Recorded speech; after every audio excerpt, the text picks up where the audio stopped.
The Renaissance in Europe starts in Rome. The Northerners will tell you that the great art and architecture started up there, and it did.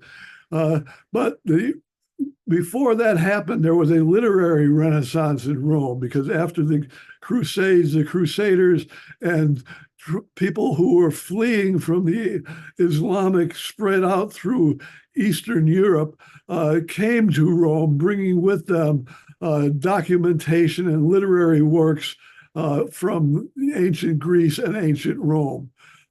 Eventually, that kind of knowledge came into Rome through a new group of scholars who were replacing the old group of scholars that died out because of the Black Plague that came in also at the end of the Crusades.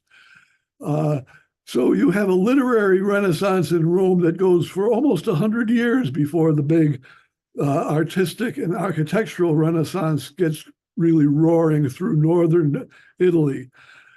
When these new people who come in, they replace a bunch of people who are killed off by the Black Plague.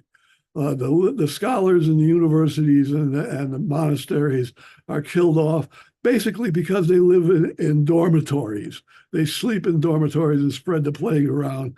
And new slots open up in the monasteries and universities for the literary scholarship to spread into the Vatican. So the Vatican becomes a sponsor of the literary renaissance. Later on, as the Renaissance goes on, some of these humanist, educated people come down from the north to become popes. The primary example, of course, is the Medici. Everybody knows about the Medici, and they become the popes. There are three Medici popes. They are all humanists. They are all sponsors of literature and art. And the Renaissance moves down to Rome. The artistic and architectural stuff moves down to Rome. And Rome gets filled up with art and architecture. So the literary renaissance continues, but we'll see in the course how this evolution occurs in Rome.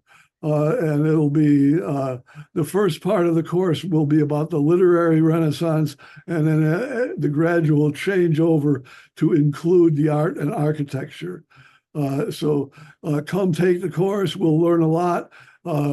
This is a very interesting course for people who are interested in history and the Renaissance and great art and architecture.